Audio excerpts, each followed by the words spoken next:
Frères et sœurs, la victoire est là. Spirituellement, la victoire est là. Que nous ne voyons pas physiquement, spirituellement, c'est différent.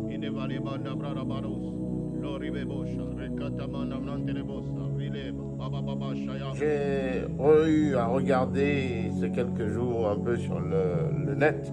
J'ai vu pas mal de propos. J'ai écouté pas mal de vidéos sur certaines personnes qui demandaient, mais les prophètes sont en train de dire, Eli Padassi, Eli Padassa, il revient quand, il revient quand. J'aimerais dire, frères et sœurs, shalom peuple de Dieu, shalom la famille, shalom frères et sœurs, je crois par la grâce de Papa Jésus que vous vous portez bien. Je crois que aujourd'hui, vous comme moi êtes dans la célébration, une journée particulière, une journée spéciale où notre Papa Jésus a fait l'impossible, l'incroyable, afin que chacun de nous qui sommes ici puissions voir toute sa gloire, la manifestation de tout son amour pour chacun de ses enfants. Aujourd'hui est un jour spécial, un jour où j'aimerais indiquer que la victoire a eu lieu sur les ténèbres. Là où il y avait le péché, l'Éternel est venu placer le pardon. Là où il y avait les pleurs, l'Éternel est venu placer la joie.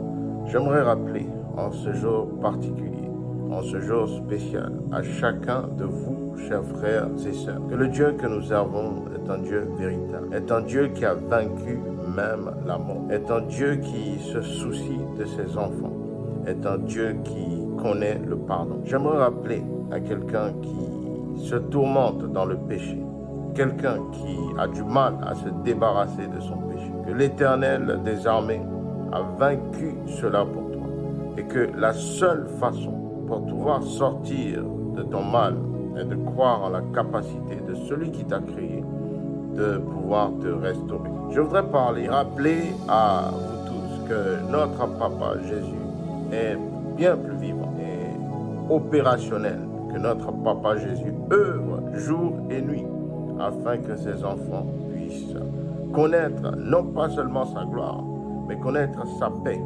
connaître son amour véritable et connaître les bienfaits que de croire et de vivre en l'Éternel des armées. Bien-aimés, trois visions dont le Seigneur m'a fait part, ainsi que quelques prophéties dont l'Éternel a bien voulu me montrer que nous prions pour le port d'Abidjan, que nous prions pour le port de San Pedro. L'Éternel des armées m'a soufflé il y a quelque temps, lorsque j'étais en prière, qu'il y avait un drame qui s'apprêtait dans le noir, un drame qui s'apprêtait dans l'obscurité contre ces deux ports-là. On priait pour les travailleurs, pour les travailleuses de ce port. Je souhaite également avertir la nation ivoirienne que en ce moment, l'ennemi a un plan très spécifique.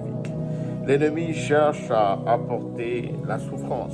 L'ennemi cherche à apporter la destruction. Dieu m'a montré une série de concerts à venir où il y avait une bousculade. Je voyais des bousculades et je voyais des incidents malheureux à venir. Nous devons prier et nous devons briser ces choses-là. Dieu nous annonce un certain nombre d'événements. Il y a des événements que, par la prière, par l'intercession, nous sommes en mesure de calmer. Nous sommes en mesure même d'éteindre, contrairement à des événements prévus dans la Bible comme dans Apocalypse.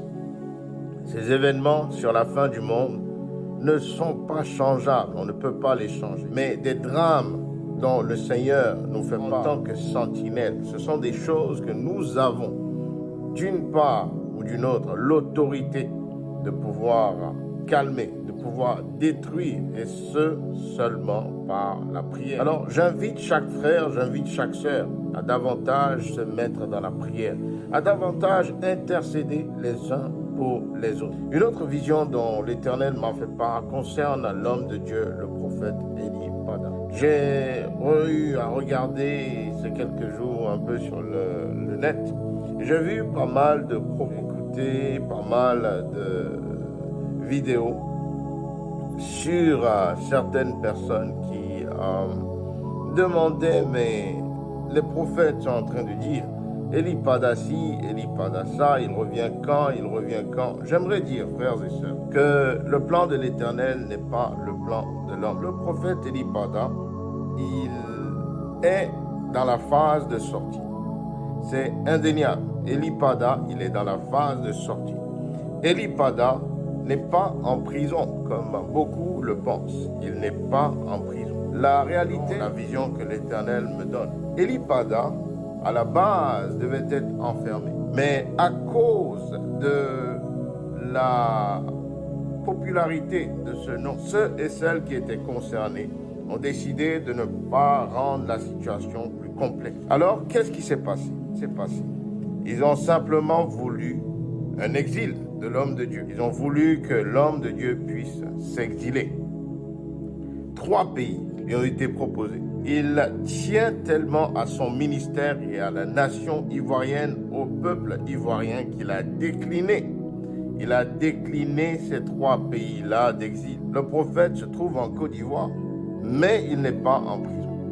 Il n'est pas en prison, il a été exilé dans un lieu qui est assez secret.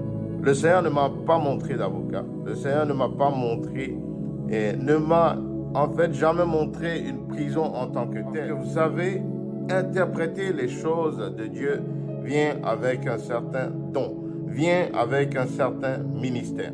L'homme de Dieu est confronté à un exil.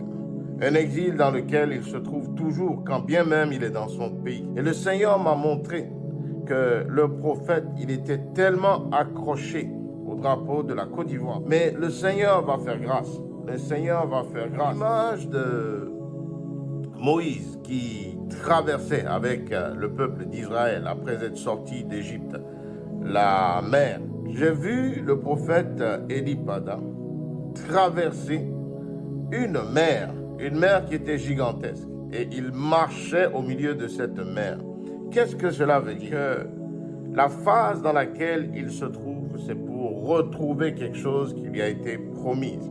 C'est pour retrouver quelque chose qui lui a été enlevé et que Dieu est en train, dans lequel Dieu est en train de le rétablir. Je voudrais simplement, chers frères et sœurs, que nous arrêtons toute polémique, que nous parlons de ce que nous connaissons. Mais surtout, au-delà de tout, que nous prions. Parce que, bien aimé, il y a le plan de Dieu et il y a le plan des hommes. L'homme peut dire, selon la vision de Dieu.